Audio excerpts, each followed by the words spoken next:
मुझे पद्मश्री मिला है, लेकिन उद्योग और ट्रेड में। जिस समाज में कभी खाना नसीब नहीं था, जहां कपड़े तक ढंग के नहीं थे, जहां रहने के लिए घर नसीब नहीं था, ऐसे लड़की को पद्मश्री मिला उद्योग और ट्रेड में। और एक खुशी की बात बता दूं कि नारी शक्ति 8 मार्च को नारी शक्ति मिल रहा है मुझे प्रेसिडेंट हाउस में, प्रेसिडेंट के हाथों से।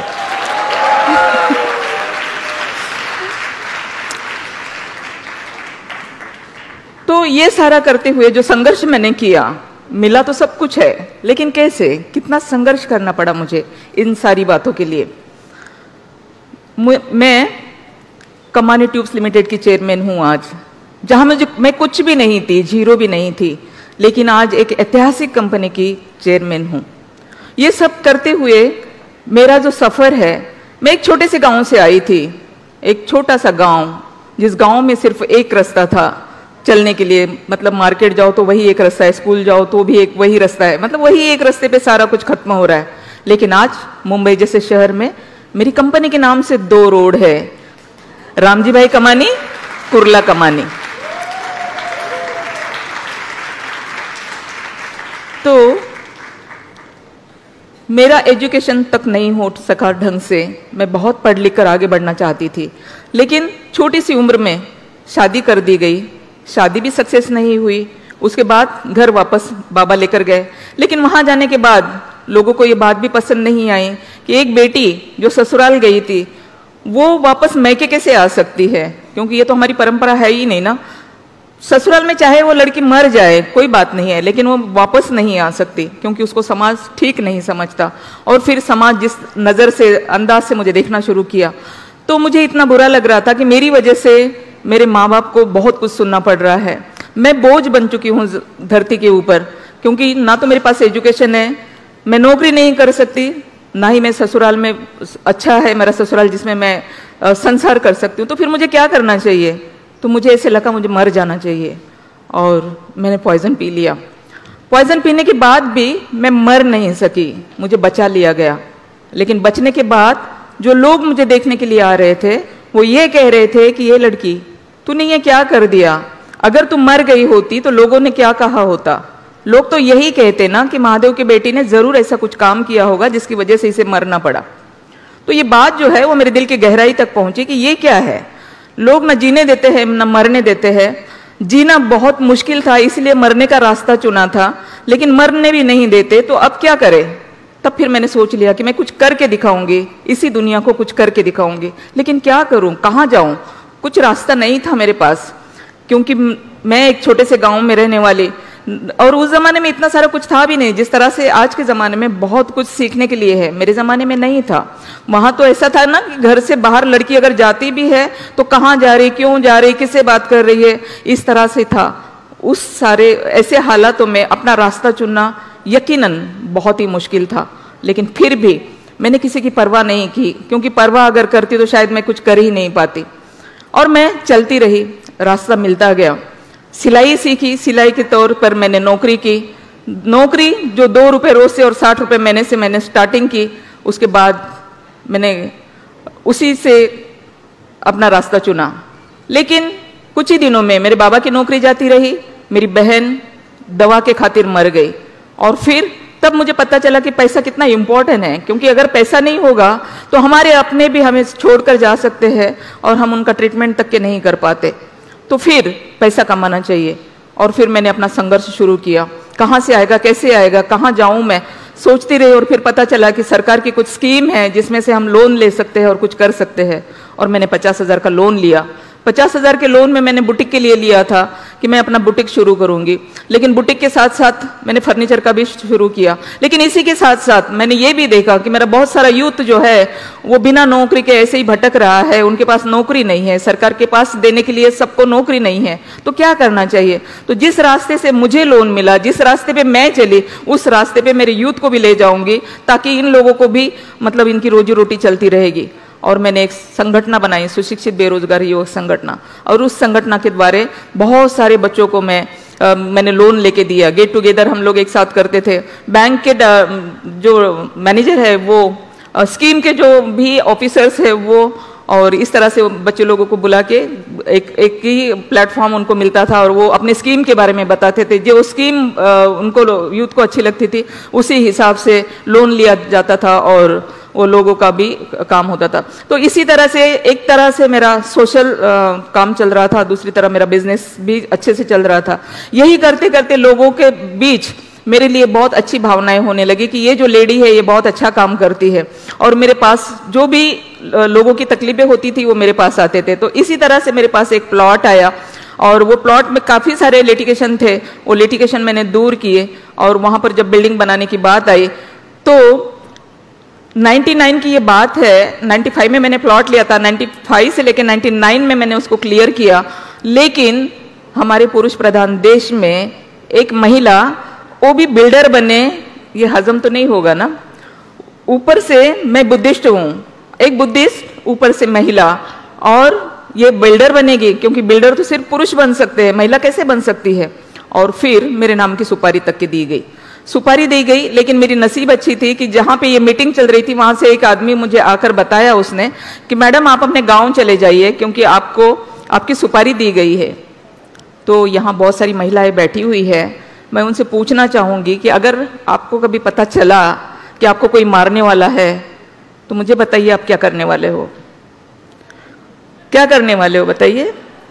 क्योंकि मुझे उस आदमी ने ये कहा था कि हम रिक्वेस्ट करते हैं आपको कि आप अपने गांव चले जाइए क्योंकि आपका मर्डर होने वाला है। तो मैं डरी नहीं, अपने गांव नहीं गई, क्योंकि अगर मैं डर जाती, अपने गांव चली जाती तो आज इस स्टेज पे यहाँ पे खड़ी ना होती, किसी खेतों में काम कर रही होती।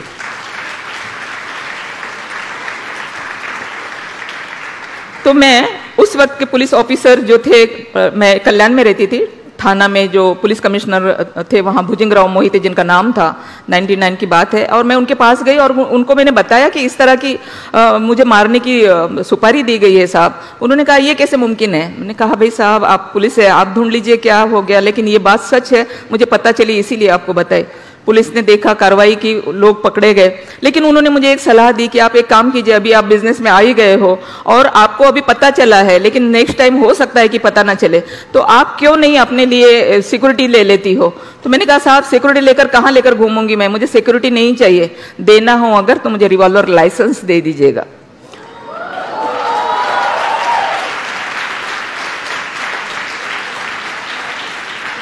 ताकि मैं अपनी हिफाजत खुद करूंगी।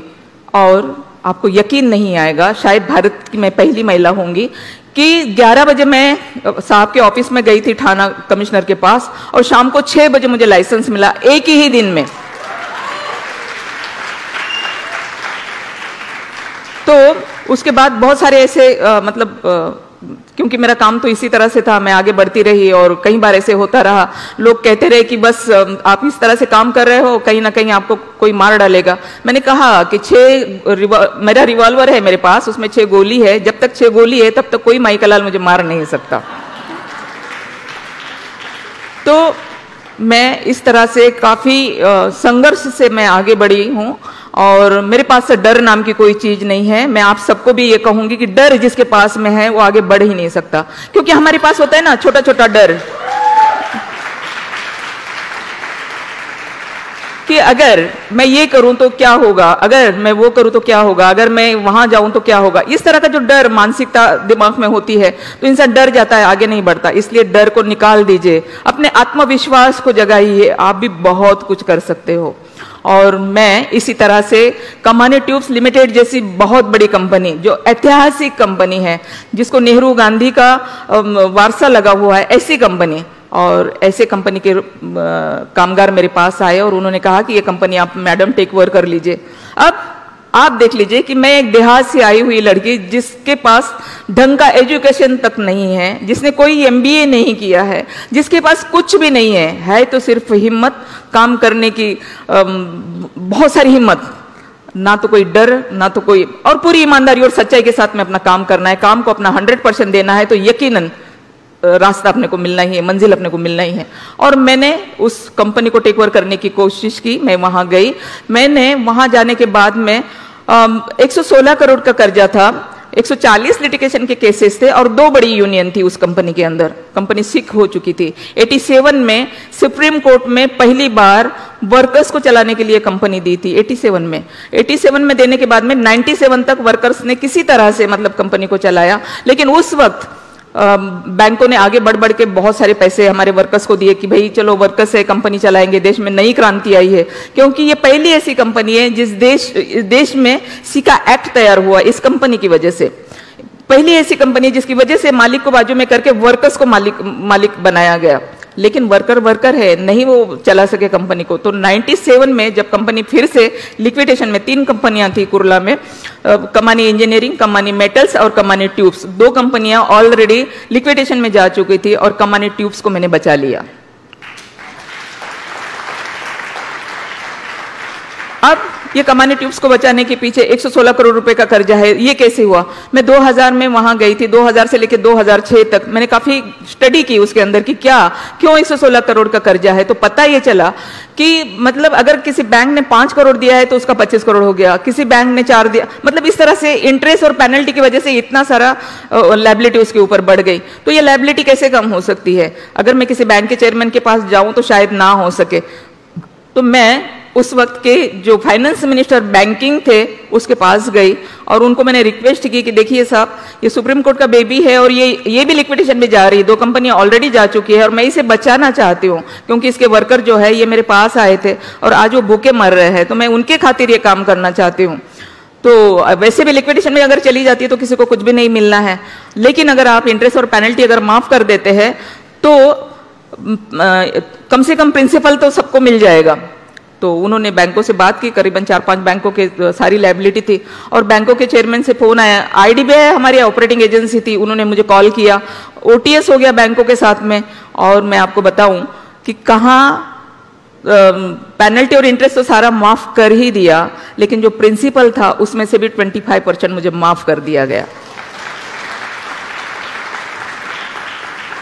और इस तरह से 25% वहां पे माफ हो गया, मेरे लिए काम करना आसान हो गया। फिर वर्कर्स थे, वर्कर्स का ड्यूज था, बैंक के ड्यूज थे, ये सारा करके 2006 में 21 मार्च 2006 में कोर्ट ने मुझे कंपनी दी चलाने के लिए कि ये कंपनी है, लेकिन एक शर्त ये है कि 2011 में आपको सिका से बाहर निकलना है। तो आपको बताते हुए मुझे खुशी होती है कि मैं 2006 से 2009 तक मैंने फैक्ट्री स्टार्ट की। कुरला से मुझे वाड़ा फैक्ट्री शिफ्ट करनी पड़ी, काफ़ी सारी दिक्कतें हुई, लेकिन सारे दिक्कतों का सामना मैंने किया और 2009 में फैक्ट्री स्टार्ट की। और 2011 में जहां बैलेंस शीट पे 116 करोड़ का कर्जा था, वहां 4.5 करोड़ एक्स्ट्रा आ गए।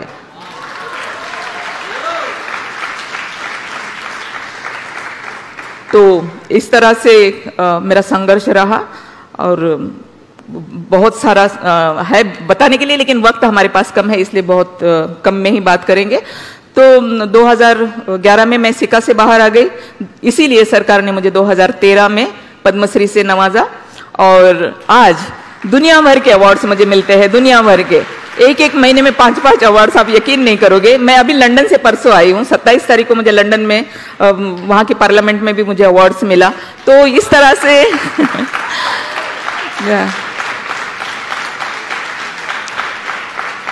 तो इस तरह से एक जीरो से हीरो बनने की कहानी है मेरी। और अगर आप सब भी मेहनत करें, हिम्मत से अपना काम करें, सच्ची लगन और यकीन से काम करें, तो यकीनन आप सब भी कल्पना सरोज की तरह बन सकते हो। Thank you.